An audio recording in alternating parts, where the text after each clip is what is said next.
Boa noite a todos. É um prazer estar aqui com vocês.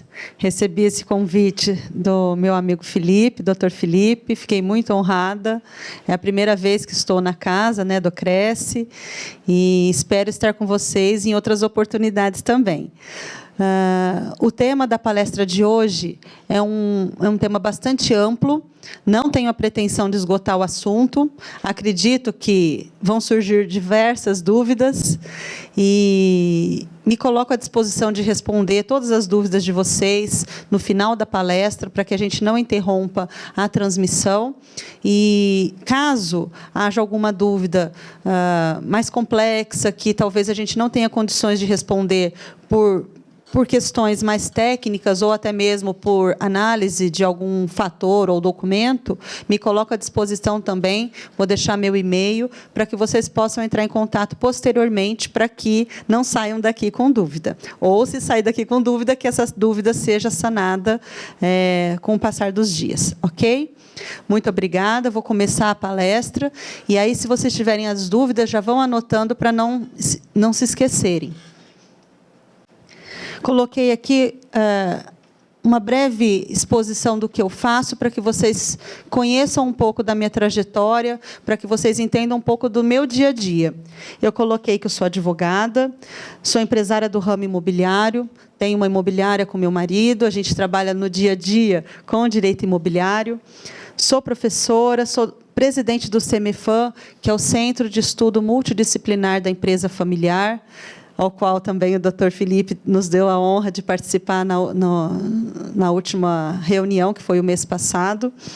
Sou membro da Comissão de Direito Imobiliário e Condominial da OAB, membro do Grupo Setorial de Condomínios da ACI e membro do IBDFAM. Todas essas atividades são sempre no sentido da gente buscar socializar o conhecimento, trocar. Então, a gente, por mais que tenha o dia a dia, o doutor Márcio também, nós, no dia a dia, temos um aprendizado, temos casos práticos novos, então a gente não deixa de estudar. E esses grupos setoriais, esses núcleos de estudos, são importantes na nossa vida para que a gente não se engesse, para que a gente não pare de estudar.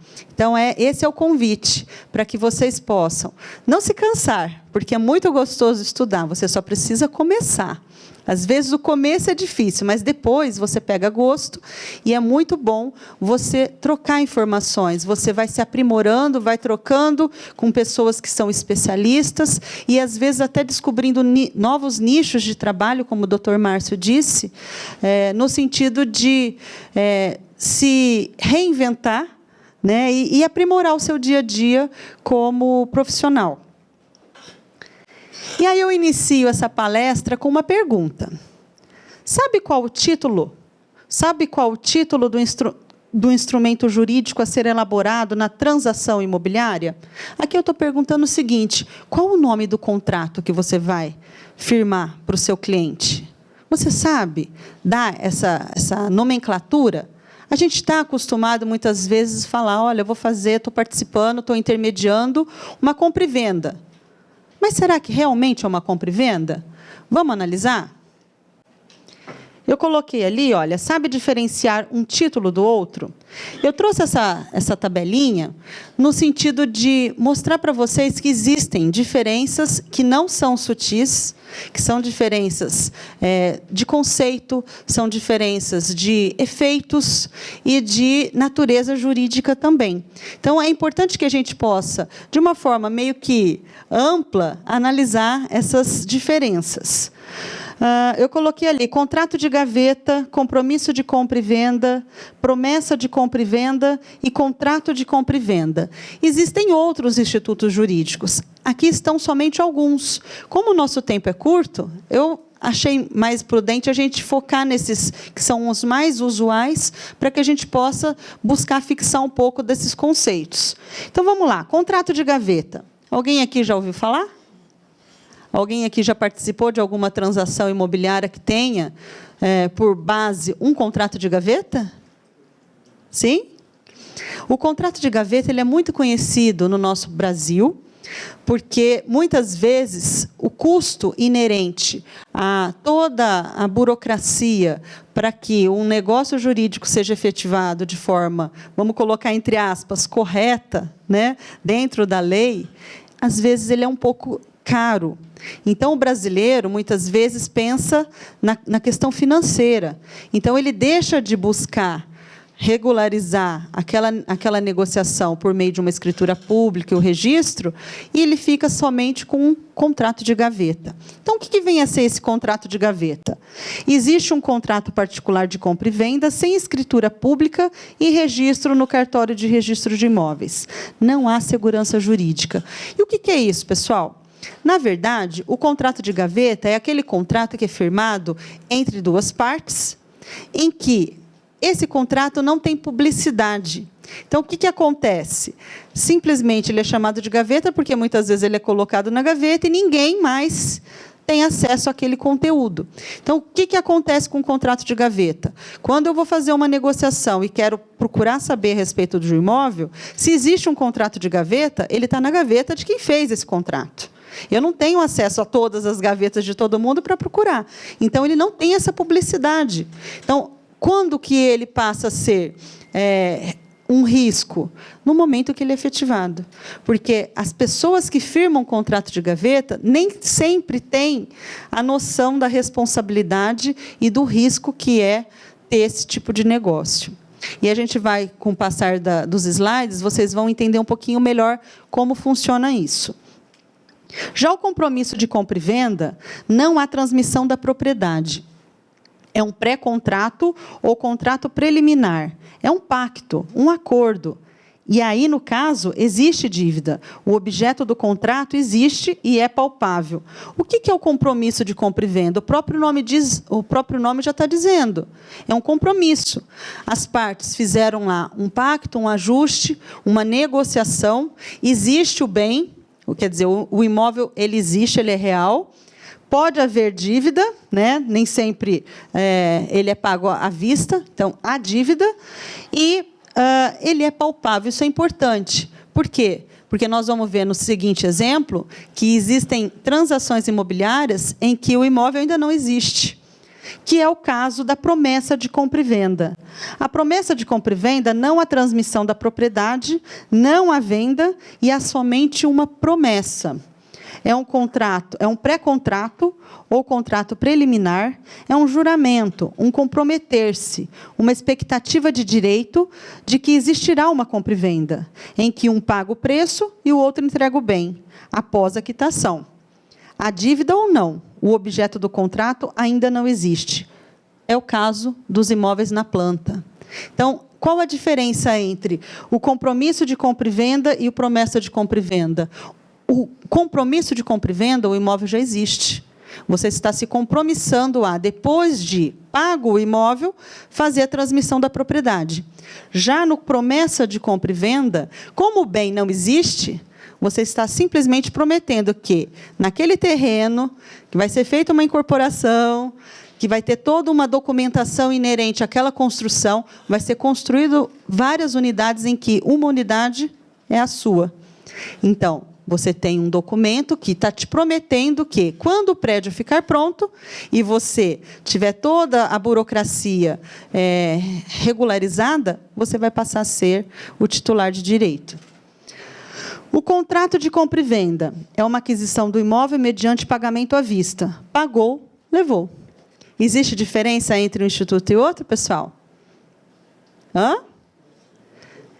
É simples? Dá para a gente poder, dentro de todo esse universo, na hora que for fazer, ou não sei se vocês têm essa atividade no dia a dia de vocês, de elaboração de contratos, na hora que for elaborar um instrumento jurídico, o primeiro passo, a primeira pergunta que eu tenho que fazer é: qual é o instrumento jurídico que eu estou desenhando? O que eu vou criar?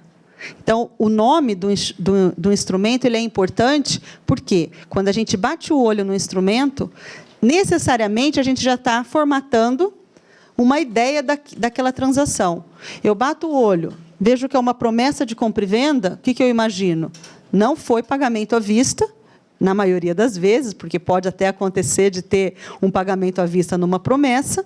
Contudo, eu sei que o imóvel não existe. Aí, quando eu consigo, né, delimitar todas essas particularidades e desenhar um contrato de acordo, fica tudo mais fácil. Mas, muitas vezes, a gente percebe que, no dia a dia, a gente pega um instrumento com nome errado.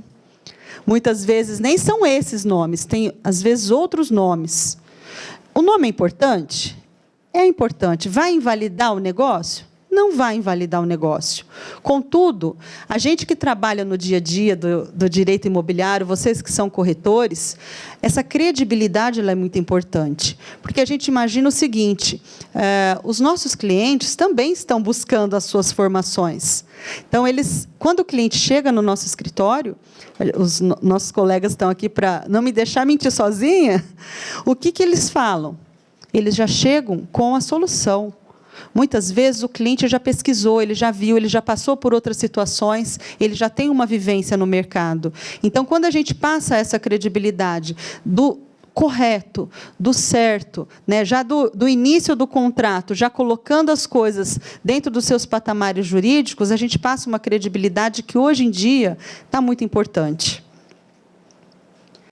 E aí eu trouxe para vocês 3 institutos que também são fundamentais e que nós, como operadores desse universo do direito imobiliário, temos que conhecer e não podemos ter dúvida em relação a isso. São aspectos simples, mas que também no dia a dia eu percebo pelos clientes que muitas vezes eles não têm essa diferenciação entre um instituto e outro. Então, vamos lá. Compra e venda, escritura e matrícula. O primeiro é um contrato de compra e venda, que muitas vezes é firmado entre as partes e não tem a figura pública de um cartório, de um notarial, para que ele passe a ter a situação de ser erga omnes. O que é ser erga omnes? É ter publicidade, é que outras pessoas tenham acesso àquela informação. Então, o contrato de compra e venda é um instrumento particular, assinado entre as partes. Onde ele fica? Com os compradores, vendedores e, muitas vezes, uma cópia com o corretor. Então, é um instrumento particular. A escritura é um documento oficial de transmissão de bens. Onde ele fica? No cartório de notas. E a matrícula do imóvel, pessoal, é uma ficha com cadastro e histórico de um imóvel. E onde ele fica? No cartório de registro de imóveis. Aqui, a gente tem que ter em mente que a escritura pública é um instrumento oficial e a matrícula também. Só que eles têm finalidades diversas. A escritura é aquele instrumento que a gente vai lá no tabelião de notas, após lavrar aquela escritura, esse documento vai ser levado a registro no cartório de matrícula, no cartório de registro de imóveis, que aí vai ser colocado dentro da matrícula do imóvel. Então, para vocês entenderem de uma forma mais simples, a matrícula do imóvel é onde fica constando todas as informações em relação a ele. Então, é como se fosse o RG do imóvel.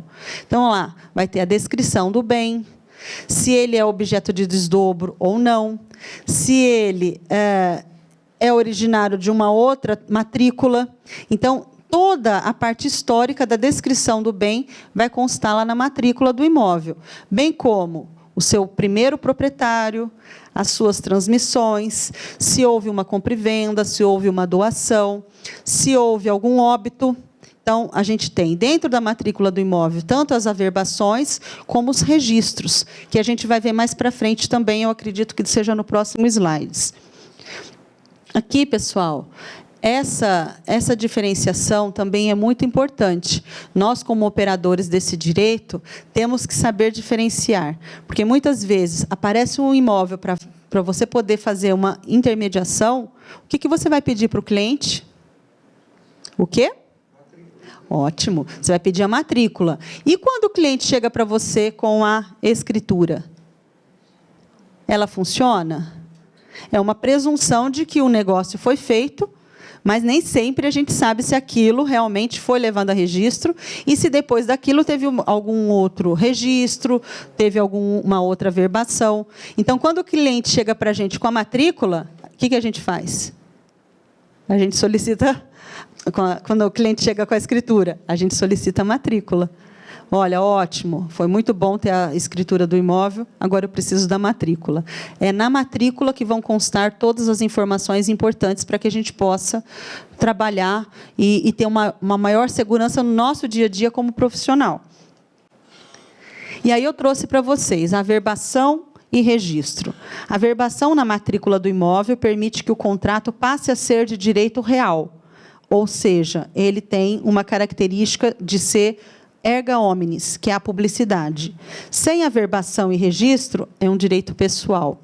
Aqui é uma situação também bastante importante, que, dependendo da condição, se ele é de direito real ou de direito pessoal, a natureza jurídica dele muda e as consequências, né, os efeitos desse negócio também mudam. Então, o que é você falar que você tem um contrato, um instrumento de direito real? A gente está já trabalhando vinculado à matrícula do imóvel. Então, qualquer transação imobiliária que tenha sido feita e tenha sido levado a registro na matrícula do imóvel, você tem uma garantia de direito real. Então, aconteceu alguma situação conflituosa referente àquele imóvel, quando você vai apresentar essa situação, vamos imaginar num aspecto judicial, o juiz vai pedir para saber se você levou isso a registro na matrícula do imóvel. Se você levou a registro na matrícula do imóvel, tudo fica mais fácil. Por quê? Porque presume-se que houve a publicidade. Quem não teve acesso foi quem não buscou esse acesso. Então, se você estiver litigando esse imóvel com alguém e que alega que você fez algo errado, você vai mostrar a publicidade do seu ato. Falou, olha, se você não teve acesso à matrícula, são outras situações. O que eu tinha que fazer está lá, publicamente, registrado na matrícula do imóvel. E, se você não tem esse contrato, esse negócio averbado na matrícula do imóvel, você não tem direito? Dependendo do contexto, você tem direito. Contudo, não é um direito real. A gente fala que é um direito pessoal. Então, como é que se resolve isso? Muitas vezes, com perdas e danos. Então, já são outros caminhos. A gente tem que viajar para uma outra seara para poder resolver, às vezes, um problema de direito imobiliário surgido numa compra e venda, numa transação imobiliária de qualquer outra natureza. E aí eu coloquei uma frase que todo mundo já ouviu falar e que ela é real. Quem não registra, não é dono. E a gente vai ver mais para frente também um outro exemplo que expressa bem essa situação. E aí eu pergunto, quando o adquirente passa a ser dono do imóvel? E o que vocês me respondem? Com registro, vamos lá. Vamos imaginar, eu coloquei aqui uma brincadeira. A vendeu para B em maio de 2018, mas também vendeu para C em janeiro de 2018. Qual dos dois? B ou C, né, que eu falei? B ou C. Qual dos dois é o real proprietário do imóvel? Quem correr para fazer o registro. Então, aqui está expressando muito bem esse contexto. Não basta eu ter a escritura. Ah, eu tenho escritura, estou sossegado. Ah, eu tenho um contratinho de gaveta, estou sossegado. Não está sossegado. Não há segurança jurídica. Fez por escritura pública. Ah, estou tranquilo, fiz por escritura pública. Não fique tranquilo.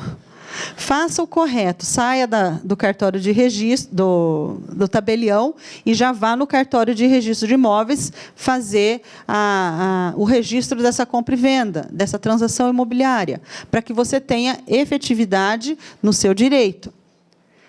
Então, aqui, pessoal, quem realmente é dono é aquele que corre e vai fazer o registro do imóvel. Nós trabalhamos com sonhos, né? Há uma pesquisa aqui no Brasil que fala que o maior sonho do brasileiro é ter seu imóvel próprio. Então, nós lidamos com isso todos os dias. E, muitas vezes, para a gente é normal. Quantas transações imobiliárias a gente já intermediou, a gente já participou. Mas, para aquela pessoa, para aquela família, às vezes é a primeira e, às vezes, vai ser a última. Muitas vezes, a pessoa compra um único imóvel durante toda a vida. Então, a gente tem que ter essa responsabilidade, essa dimensão do nosso trabalho. A gente está trabalhando com um sonho. Mas ele pode se tornar um pesadelo?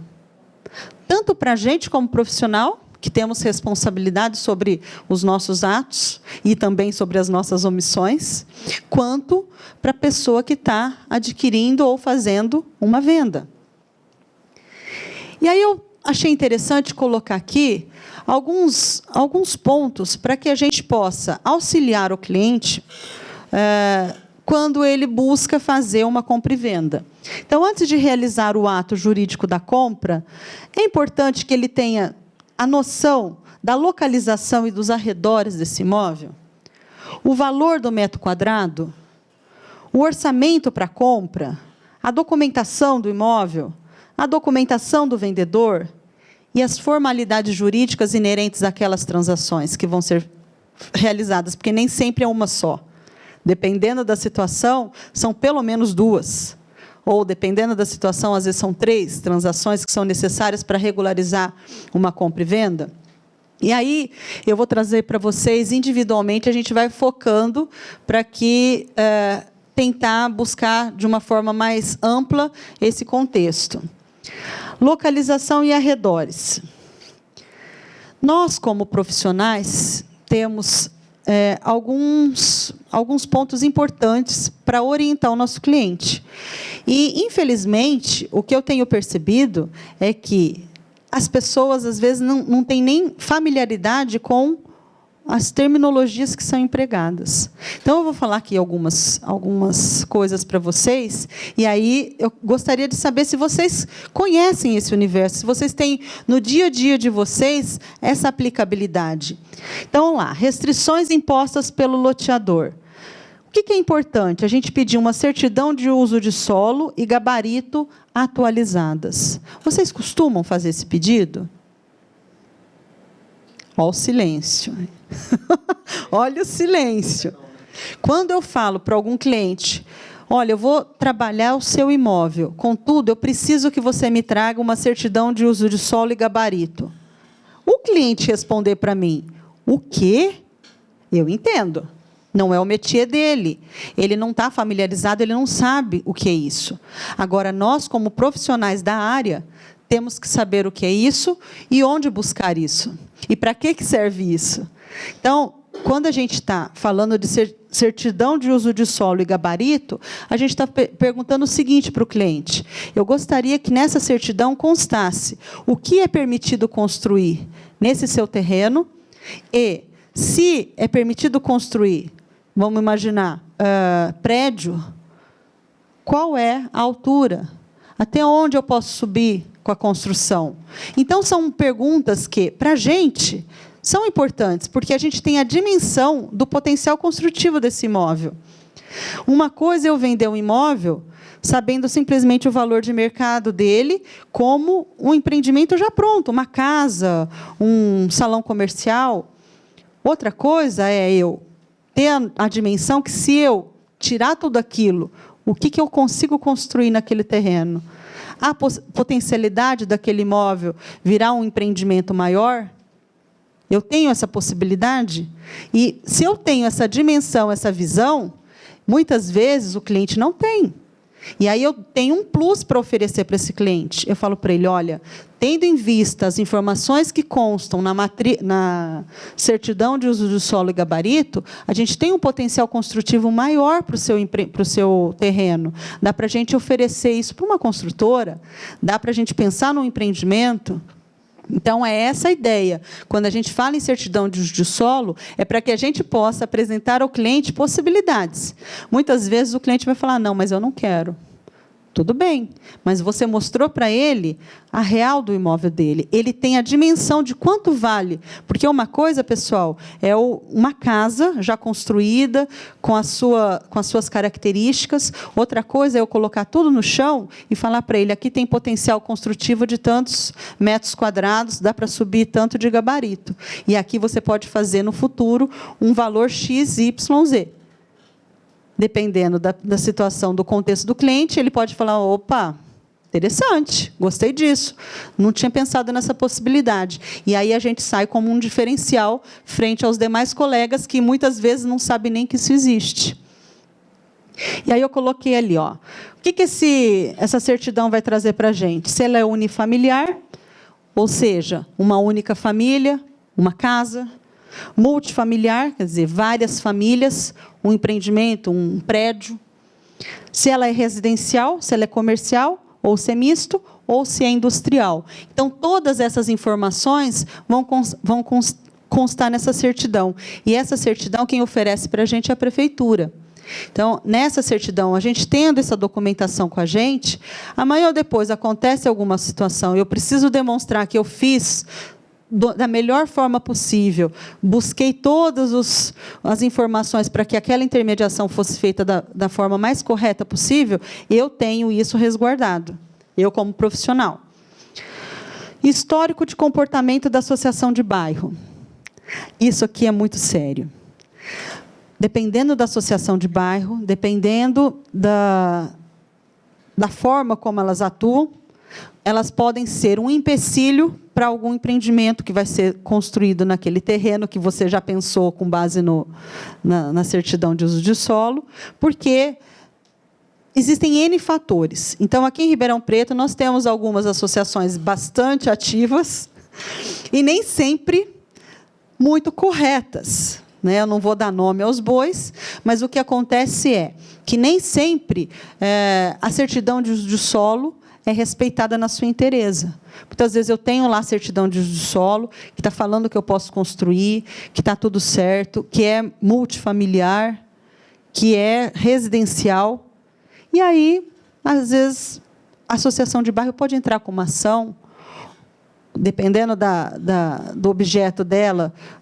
Não vou dar também nomes, porque para a gente também não interessa aqui o nome da ação, mas uma ação dessa natureza pode obstar uma construção.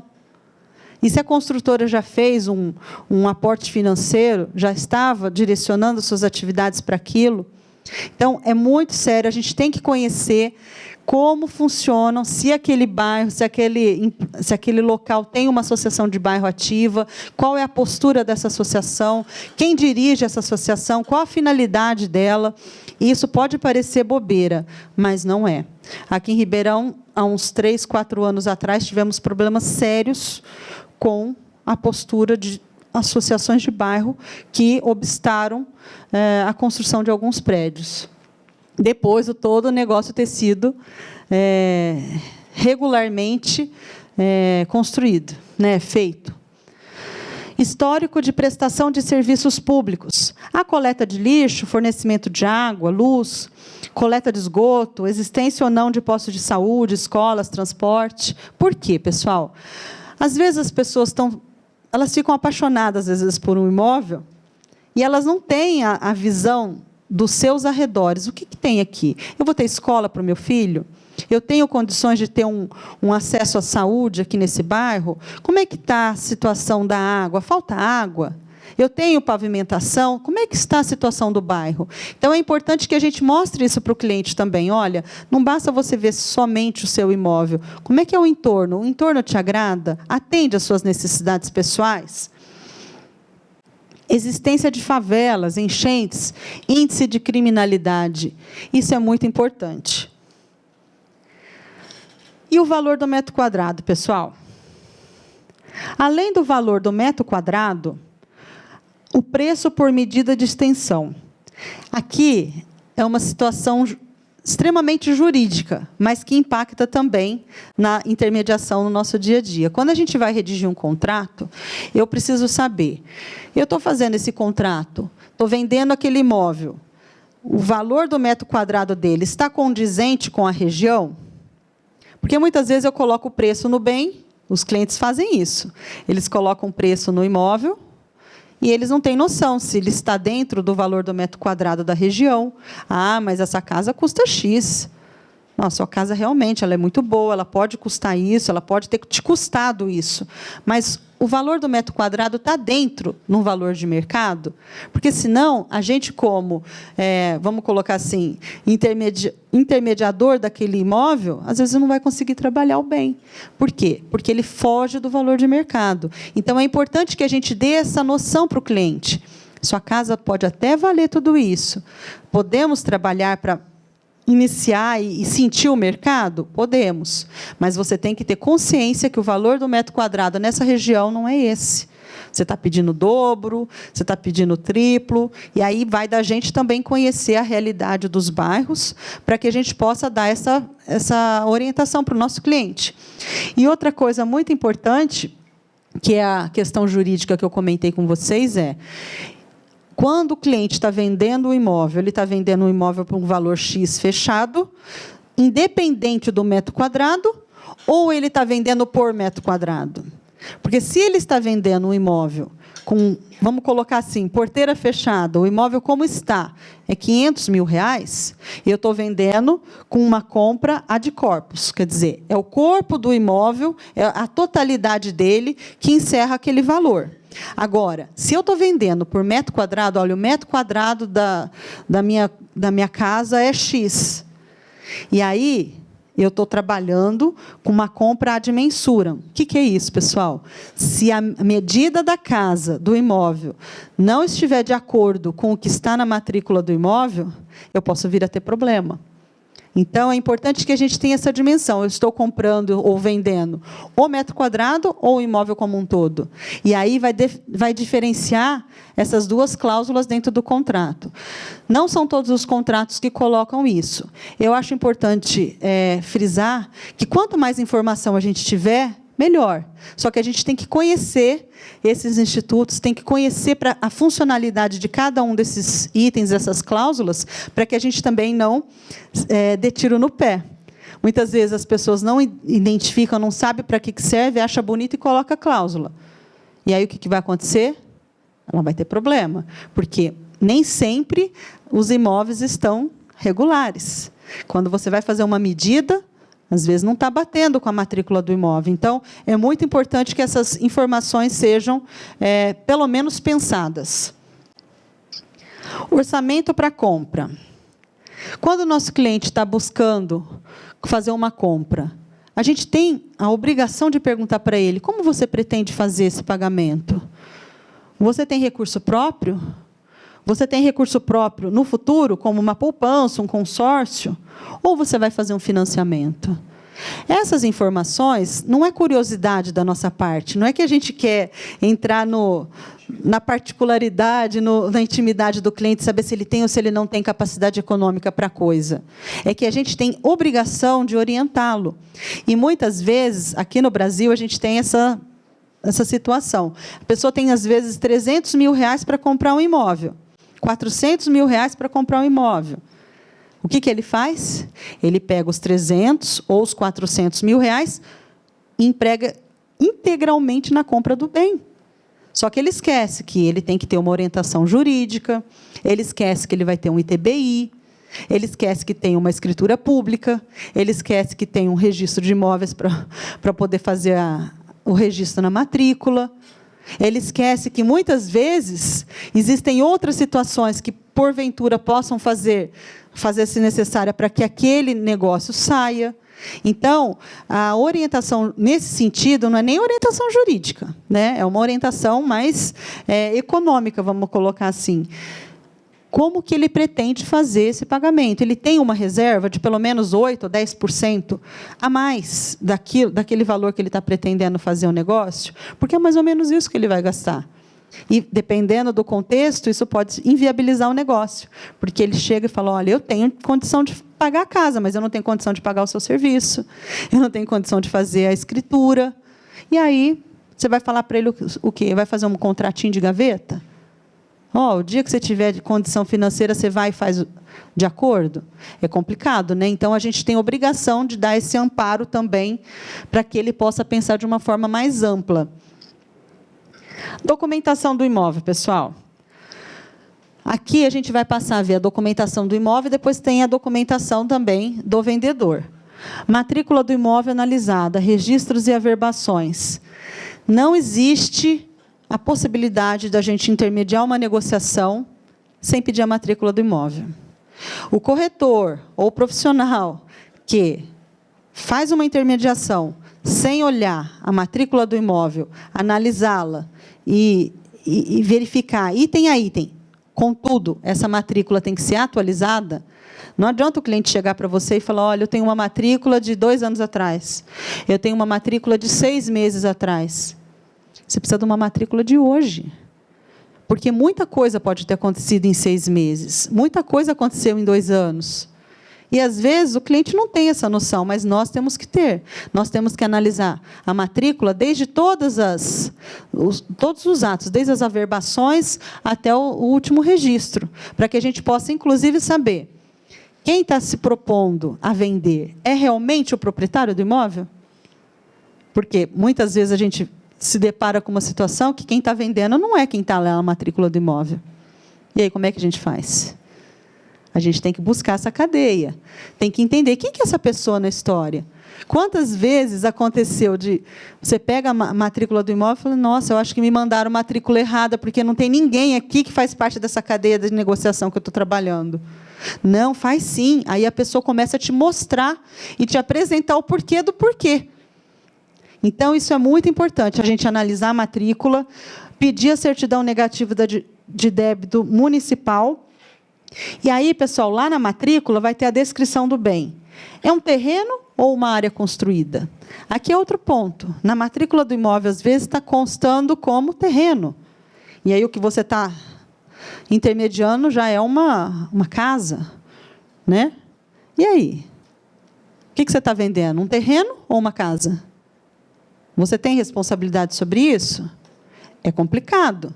Então, é importante você mostrar para o seu cliente, olha, aqui você está comprando uma casa, contudo, na matrícula do imóvel, ele consta como terreno. Não teve nada na sequência para demonstrar que foi averbado na matrícula do imóvel uma construção. E isso é importante porque envolve custo. A gente está falando o seguinte, eu estou adquirindo um imóvel que eu vou ter que regularizar. Qual o custo disso? Eu vou arcar com esse custo? O imóvel vai ser vendido com valor diferenciado para que eu possa suportar essa regularização? Então, tudo isso envolve a compra e venda como um todo. Se ele é construído, tem habites? Porque, se não tem habites, também é outra jornada para conseguir a regularização do habites. Ah, já passou do prazo? Tem isenção? Não tem isenção? Tudo isso tem que ser analisado. E quem vai analisar? O comprador, que às vezes é uma pessoa que não tem conhecimento jurídico nenhum? Não. Ele vai ter que contratar alguém. Esse contratar alguém pressupõe gasto. É um investimento? Eu falo que sim. Contudo, ele tem que pensar no bolso dele. Eu vou ter que contratar alguém que entenda disso para me falar. Está correto? Não está? Qual o custo que eu vou ter para isso? Vale a pena? Existe algum gravame? É oriundo de um desmembramento? Por quê, pessoal? Se tem algum gravame, eu estou comprando um imóvel que tem dívida, que está respondendo por uma dívida do proprietário anterior, eu quero isso para mim? Vai baixar o gravame? Porque eu já tive situações da construtora, não era nem particular, era uma construtora falando, olha, você acerta comigo que eu baixo o gravame. Como assim? É complicado. Eu acerto com você, para você baixar o gravame para mim? Opa, meio perigoso. Então, qual a orientação? Tem gravame? Baixa o gravame, regulariza a situação e apresente para mim depois. Ou, se tem gravame, isso vai ser objeto de alguma transação particular entre as partes para que o valor do imóvel seja abatido? Isso vale a pena? Dependendo do gravame, não vale a pena. Então, a gente tem que dar essa orientação para o nosso cliente. É oriundo de um desmembramento? Por que aqui a gente fala no desmembramento? Porque se tiver algum ônus referente à matrícula anterior, ela passa para o imóvel posterior, que é o imóvel desmembrado. E, às vezes, as pessoas não se dão conta dessa situação. Qualificação do proprietário. Princípio da continuidade registral, que é aquilo que eu falei para vocês. No direito registral, nós temos alguns princípios. E um dos princípios que é inerente às negociações é um princípio da continuidade. O que quer dizer isso? Se A é o proprietário, ele tem que vender para B. Não pode existir um furo nessa cadeia. Então, a pessoa que consta na matrícula do imóvel como proprietário, que tem que ser o titular, né, da compra e venda como vendedor.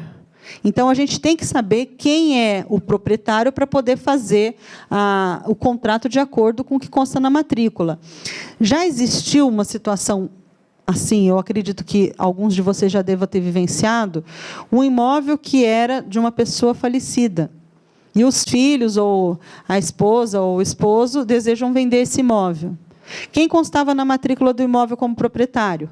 O falecido. O falecido está aí para poder figurar nesse direito da continuidade registral? Não. Como que a gente faz? Ou por meio de um alvará judicial, que o juiz vai suprir a assinatura do falecido, e aí ele entra, né, assinando e dando a possibilidade do adquirente adquirir o imóvel, ou por meio de um inventário judicial, que também vai ter um alvará atravessado nesse processo para que possa fazer a transmissão da propriedade. Então, existem algumas situações que a figura do proprietário não vai constar? Sim, mas ele vai ser suprido judicialmente, no caso do falecido. A qualificação do proprietário está atualizada? O proprietário é falecido? Então, o que acontece aqui? Muitas vezes as pessoas se casam, se divorciam, e nada consta na matrícula do imóvel como averbação. Então, quando a pessoa adquiriu o imóvel, ele era casado. E quando ele foi vender o imóvel, ele já era divorciado. O que precisa constar na matrícula do imóvel? A averbação desse divórcio. Por quê, pessoal? Porque muda tudo. A situação dele estar casado, divorciado ou viúvo, muda todo o contexto. Vai precisar da outorga uxória? Não vai precisar? A pessoa precisa assinar, não precisa assinar? Então, isso é determinante, a gente tem que saber essa condição. Se houver condomínio, todos os proprietários devem estar qualificados. Aqui, condomínio, pessoal, é o condomínio de vários proprietários, cada um com uma fração ideal. Então, se eu estou adquirindo um imóvel que são de 4 irmãos, não basta um assinar. Eu preciso dos 3 assinarem, porque cada um tem uma fração ideal, porque eles vivem ali naquele universo como um condomínio. É um condomínio de direitos. Então, principalmente nesse contexto, há também um outro instituto, que é o direito de preferência. Os 4 irmãos têm que desejar vender, sendo que um tem preferência na compra em detrimento de um terceiro. Então, se um dos irmãos falar, olha, mas está querendo vender para o Joãozinho da esquina, mas eu tenho interesse de comprar. Eu tenho direito de preferência. Então, nas mesmas condições que foram ofertadas para o Joãozinho da esquina, tem que ser ofertada para esse irmão. Ok? E isso é sério, viu, pessoal? Muita gente, às vezes, faz venda ou compra com assinatura de um único proprietário, e isso daí é nulo de pleno direito. O imóvel está locado? Se estiver, há direito de preferência do locatário. Aqui é a mesma situação. Esse direito de preferência é o seguinte: o imóvel está locado, você tem que fazer uma notificação para que aquele inquilino responda se ele tem interesse na aquisição do bem ou não. Se ele não tiver interesse, ele tem que te responder por escrito para que você possa se resguardar. Ofereci para ele nas mesmas condições que estou oferecendo para terceiros. Ele não quer. Aí você guarda aquele documento e se resguarda futuramente, porque ele pode se arrepender depois e falar, olha, mas eu tinha interesse. Tá, mas você me deu uma declaração falando que você não tinha interesse. Então, essa declaração, pessoal, não pode ser verbal. Ela tem que ser formal, por escrito. A servidão, servidão de passagem, aqueduto, administrativa, existe cláusula de inalienabilidade, é bem de família, há usufruto, há indisponibilidade. Esses são alguns pontos que eu trabalhei aqui com vocês para que a gente possa pensar que nesse universo do direito imobiliário existe muita coisa. Existem muitas particularidades. Então, se o bem é um bem de família, como é que eu vou adquirir um bem de família? Tem que ter todo um processo judicial para baixar aquela condição de bem de família. Não é voluntário. Olha, eu decido que o bem é de família, registro ele como bem de família. Não basta eu ir lá no cartório depois e baixar. Falar, agora eu não quero mais. Não funciona assim. Tudo tem um trâmite próprio. Então, isso daqui também é importante que a gente saiba. E se for condomínio? Você tem que pedir a convenção de condomínio, né, doutor?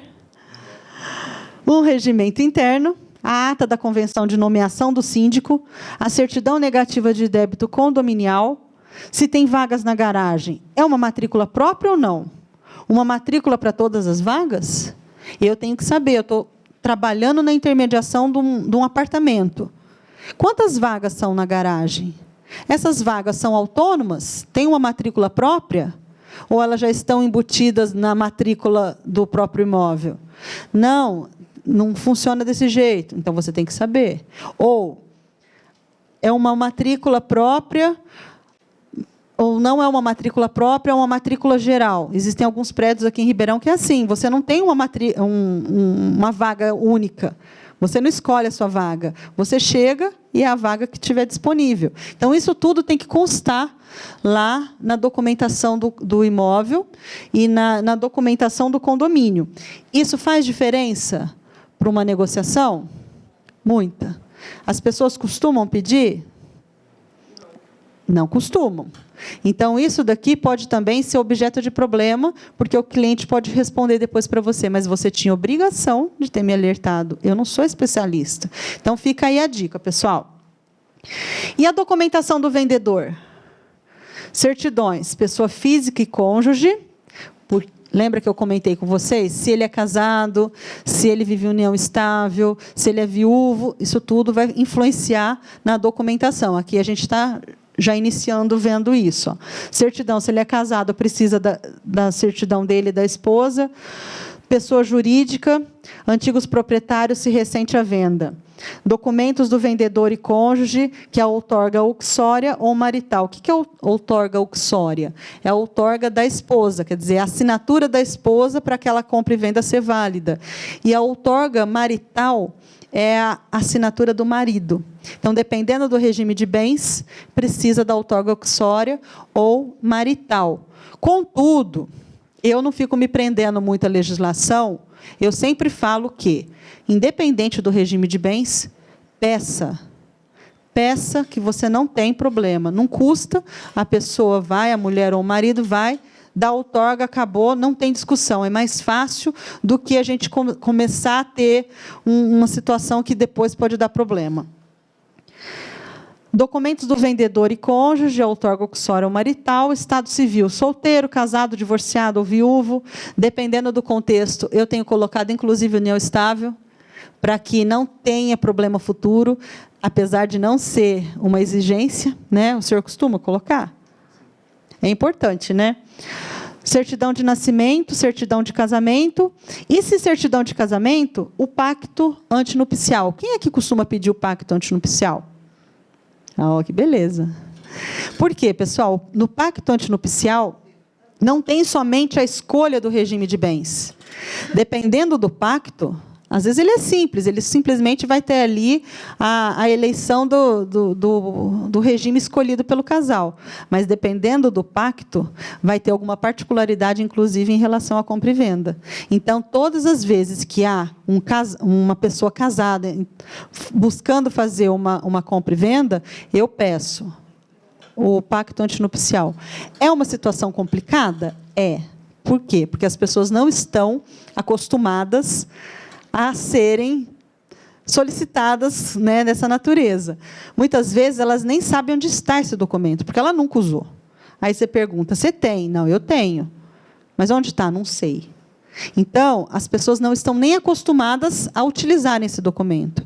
E é importante que a gente peça, mesmo que a gente esteja entrando ali na intimidade do casal, porque nem sempre é só questão tão patrimonial assim, apesar de ser um instituto de direito patrimonial, a gente pensa em fazer o pacto para trabalhar questões patrimoniais.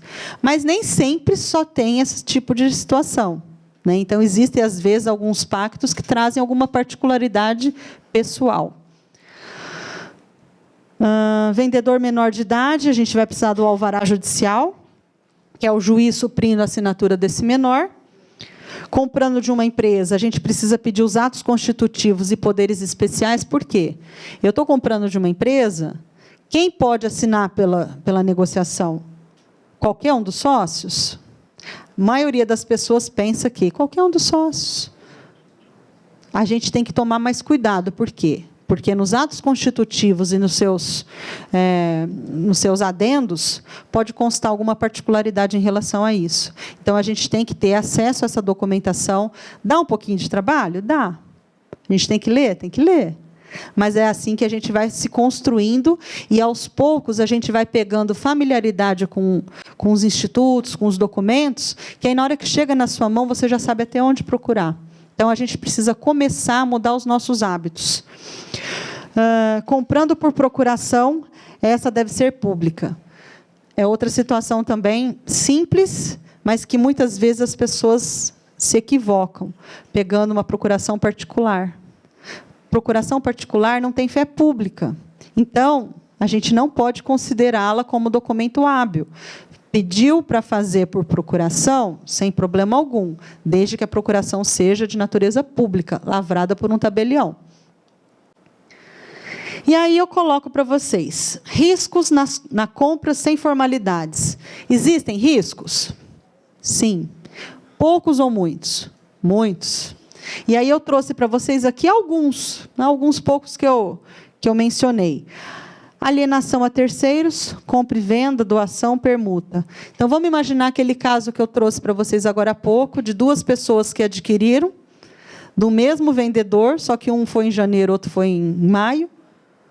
Os dois são adquirentes, os dois fizeram por escritura pública, só que um correu para fazer o registro. Então, vamos imaginar, eu tenho lá minha escritura pública, acho que estou simplesmente segura. Não estou segura, porque o que correu foi lá e fez uma compra e venda na minha frente, porque quando ele sai, corre e faz o registro, ele passou na minha frente, ele é o proprietário do imóvel.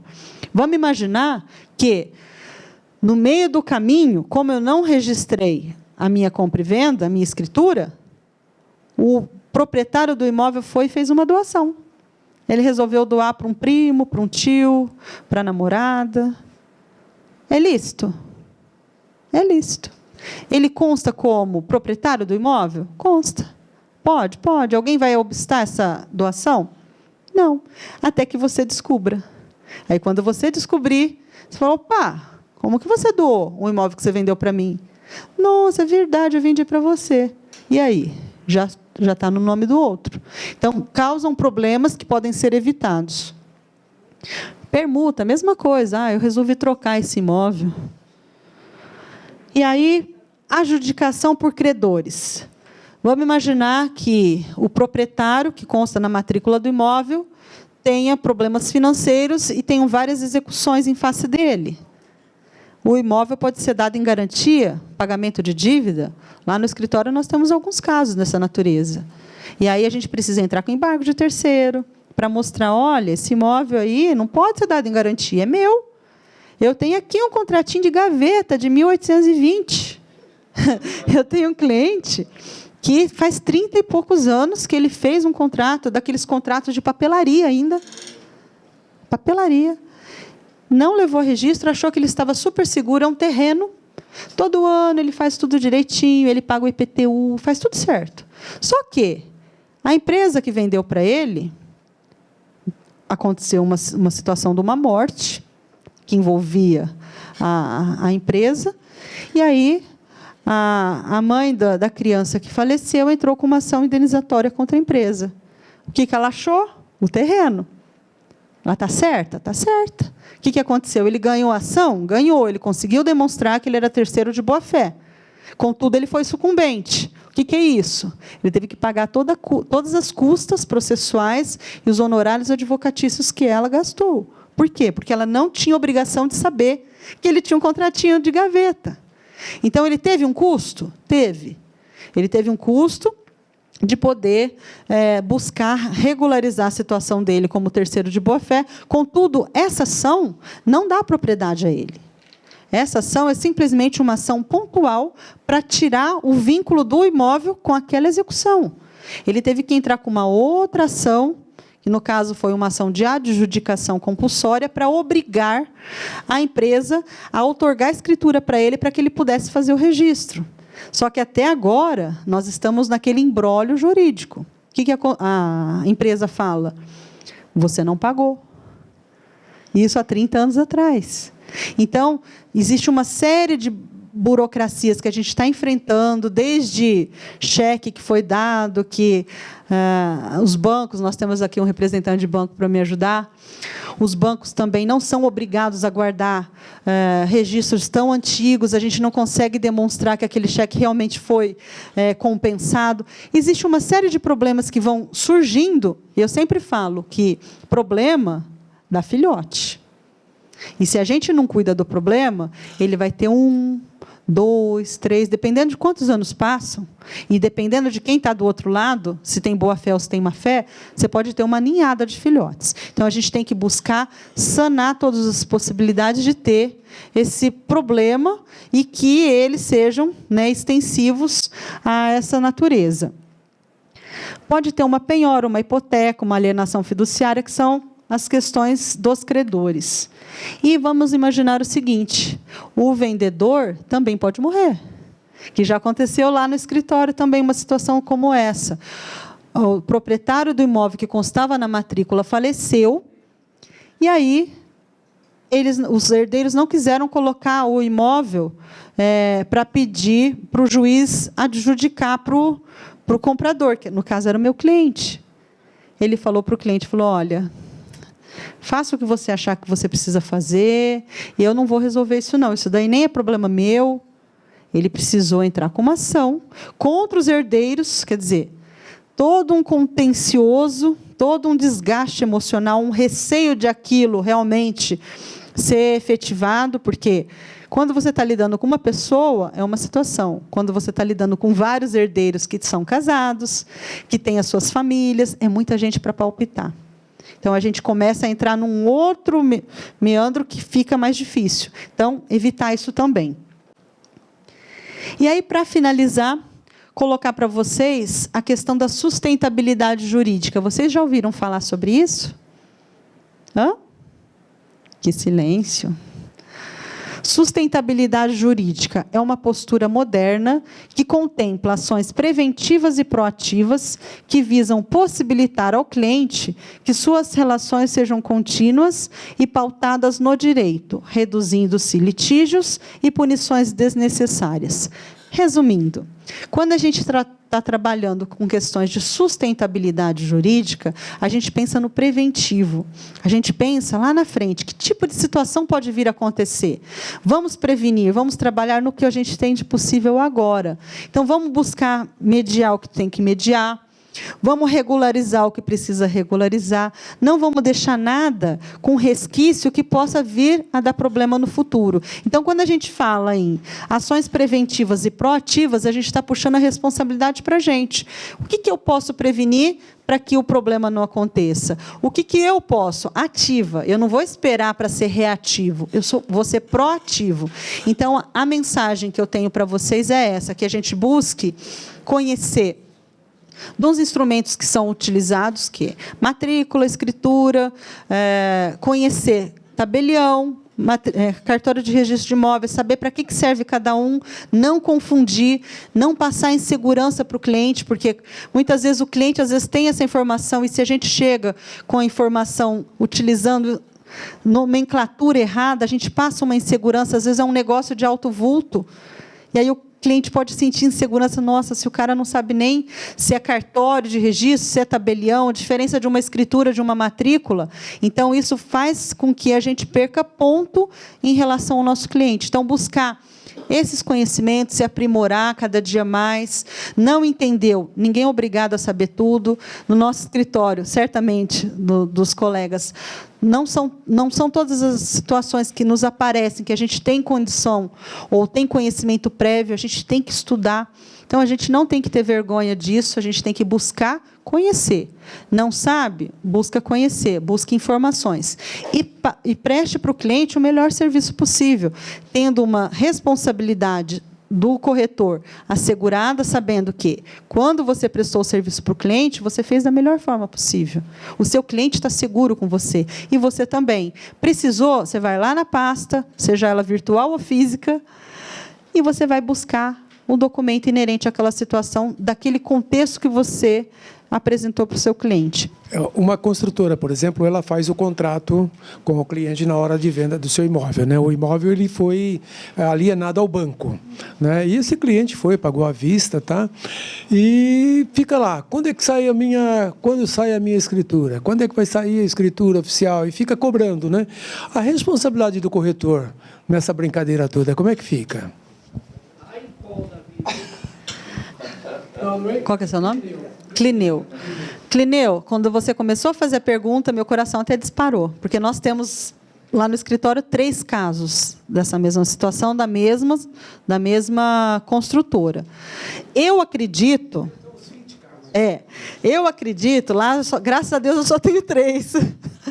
Eu acredito que o papel do corretor é a intermediação. Você fez a ligação entre comprador e vendedor, fez toda a burocracia que tinha que fazer. Se há alguma situação que não fez a transferência, não fez a escritura pública, que é o nosso caso, o corretor não tem essa responsabilidade. Quando a gente vai fazer uma análise dessa natureza, você tem que saber buscar toda aquela documentação. Se você buscou, tinha tudo regular, tudo certo, a sua obrigação você fez. Agora, se a construtora não fez a outorga da escritura, que muitas vezes é o que acontece, e justamente no caso que a gente tem lá no escritório, o que aconteceu foi que esses 3 clientes deram o aporte financeiro inicial para que o empreendimento saísse. Então, nem existia a figura do banco ainda financiando. E aí, o que aconteceu? Quando o empreendimento começou a subir e eles fizeram o financiamento junto à instituição financeira, eles deram um prédio como um todo como garantia. Não excetuaram essas 3 unidades, que, inclusive, foram pagas à vista. Por isso que eu ainda brinquei. Falei, não são todos os casos, porque tem gente que paga à vista. Então, teve a situação, eles pagaram um valor diferenciado, lógico que pagaram, né? Eles deram um aporte financeiro inicial. Contudo, eles tiveram que entrar com uma ação, nós entramos com uma ação, logicamente, nós notificamos inicialmente, buscamos essa questão toda da sustentabilidade jurídica, ver se a gente consegue de uma forma amigável, mas não obtivemos resposta favorável. Então, foi necessário entrar com a ação. É isso, pessoal. Eu agradeço a atenção de vocês, estou aberta para perguntas, estou à disposição. Muito obrigada.